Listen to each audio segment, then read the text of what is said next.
Very good morning बच्चों। आज मैं आपको पढ़ाऊंगी पहलवान की ढोलक, इसका अंतिम भाग। यानी फणीश्वर नाथ रेणु की जो ये रचना है, इसमें आप अभी तक इतना पढ़ चुके हो कि लुट्टन किस तरह से अपने शरीर को बनाता हुआ, अपने इरादों को पक्का करता हुआ और एक ढोल के मोटिवेशन से, ये ढोलक के जो बोल होते हैं उनसे किस तरह से अपने जीवन को एक श्रेष्ठ पहलवानों में ले आता है और शेर के बच्चे को पटक करके मेले में ये राजा के दरबार में स्थान पा जाता है। कल मैंने बताया था कि जिस तरीके से एक पीक टाइम होता है किसी भी कलाकार का, तो लुट्टन का भी ये पीक टाइम था जहाँ सब तरह की वाहवाही, सब तरह का इसको एप्रिसिएशन और विशेष तौर से राजा की कृपा मिली हुई थी। इस ड्यूरेशन में ही इसकी शादी हुई। शादी इसकी इस ड्यूरेशन में नहीं हुई थी, शादी तो इसकी पहले ही हो चुकी थी, क्योंकि अब मैंने बताया है कि 9 वर्ष की अवस्था में इसका विवाह हो गया था। इस ड्यूरेशन में इसके 2 बच्चे होते हैं। उन लड़कों को भी ये पहलवानी सिखाने लग जाता है। अब क्या होता है, एक अच्छा समय चलने लगता है। बच्चों वैसे भी अच्छा समय जब जाता है तो पता नहीं लगता। बुरा वक्त एक एक घड़ी काटना मुश्किल होता है, अच्छा समय कब निकल जाता है चुटकियों में पता ही नहीं लगता। तो इसका पीक टाइम इसी तरीके से सब तरफ से इज्जत अफजाई, खूब इसको खाने को मिलता था। जिस दुकान पे चला जाता था फ्री के रसगुल्ले खिला रहे हैं लोग, इसे निरा निरा पान खा रहा है एक साथ और मज़े से गुर्राता फिर रहा है। तो एक बहुत जोशीला जीवन इसका चल रहा था। सडनली राजा साहब की मृत्यु हो जाती है और उनका जो नया उत्तराधिकारी है वो विदेश से पढ़कर आता है, विलायत से। उस सबको इन चीज़ों में इंटरेस्ट नहीं है। वो अपने दरबार से इन सब चीज़ों को हटा देता है, कोई आश्रय नहीं देता इसको। अब मजबूरी में इसको वापस अपने गांव जाना पड़ता है। गांव जाता है तो वहाँ के लोग इसका स्वागत करते हैं। कोई नामी व्यक्ति कहीं से आपके क्या नाम है पड़ोस में आकर रहने लग जाए तो आपको कितनी खुशी होगी। ऐसे ही इसका इतना नाम धाम हो चुका था कि गांव वाले इसके लिए झोंपड़ी बना देते हैं, ये उसमें रहने लगता है। अब राजसी ठाट तो गए, क्या करता था कि गांव के बच्चों को पहलवानी सिखाता था, अपने बच्चों को भी सिखाता था, साथ में गांव वालों को भी उनके बच्चों को ये पहलवानी सिखाया करता था। लेकिन कहते हैं ना कि जब दुर्भाग्य आता है तो वो अकेला नहीं आता, अपने साथ बहुत सारी चीज़ें लाता है।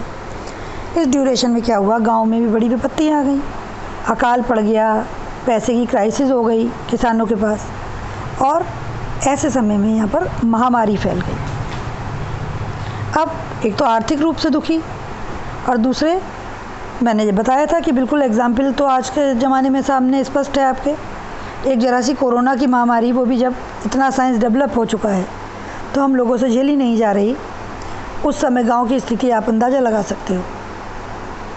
ऐसी स्थिति में भी क्या करता था ये कि बड़ा परेशान होने के बावजूद भी शाम के 6 बजे से अपने ढोल बजाना शुरू करता था और पूरी रात बजाता रहता था। यूँ कहें कि ये उस ढोल से मोटिवेशन लेता था और सारे गाँव को देता था। ऐसे ही करते करते बच्चों क्या हुआ, एक दिन इसके दोनों बच्चे भी इसी बीमारी की चपेट में आ गए और उनका स्वर्गवास हो गया। ये बड़ा दुखी होता है, लेकिन अपने दुख को प्रकट नहीं करता। ये थोड़ी सी कसरत करता है, ढोलक बजाता है और उनकी लाश को कंधे पे लाद करके नदी में बहा आता है। बेशक जिसके 2-2 पुत्र मृत्यु को प्राप्त हो जाएं, वो अंदर से दुखी तो होगा ही, लेकिन क्या होता है कि उतने दुख के बाद भी ये अपना आत्मविश्वास नहीं खोता। ढोलक बजाता है, उनकी लाश को भी बहाता है। उसके बाद क्या काम करता है कि ये राजा का दिया हुआ एक जांघिया शब्द इसमें लिखा हुआ है, बरमूडा टाइप का है, वो पहन लेता है और अपने शरीर पर मिट्टी लगाता है। मिट्टी लगाने के बाद में थोड़ी सी कसरत करता है। कसरत करने के बाद में ढोलक बजाता है और जब रात बीतती है, सुबह का समय होता है, तो इसकी ढोलक की आवाज़ लोगों को सुनाई नहीं देती। जब जाकर देखते हैं, पता करते हैं, तो पता लगता है कि इसकी मृत्यु हो चुकी है। और अपने शिष्यों से, अपने चेलों से ये कहा जाता है कि जब मेरी मृत्यु हो तो मुझे चित मत लिटाना। चित मतलब सीधे सीधे। और पहलवानी के टर्म में चित का मतलब होता है बिल्कुल निढाल हो जाना, सीधे गिर जाना।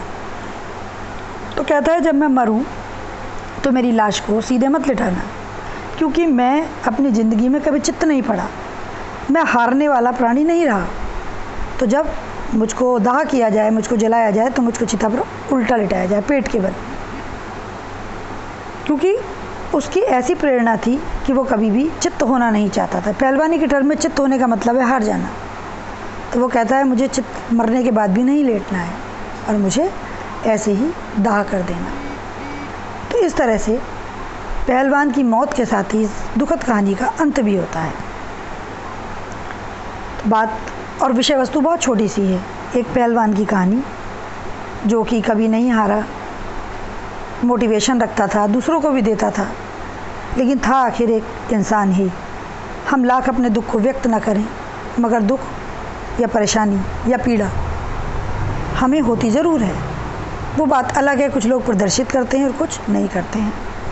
तो इस पहलवान ने भी अपनी परिस्थिति को बदलने के बाद उसका जो प्लेस वैल्यू था, वो उसका घटना, राज दरबार से निकल कर के गाँव में आ जाना, वहाँ भी फिर अपने बेटों को खो देना, महामारी से जूझना, इस तरीके से सब झेलता हुआ एक वीर की मौत ही पहलवान मर जाता है।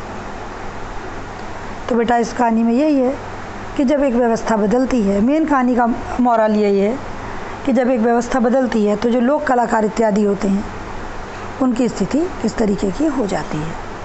तो इस पार्ट को आप एक बार और अच्छे से पूरा मनन कीजिएगा और फिर इसके अंदर के जो रेस्ट क्वेश्चन आंसर है वो मैं आपको भेजूँगी।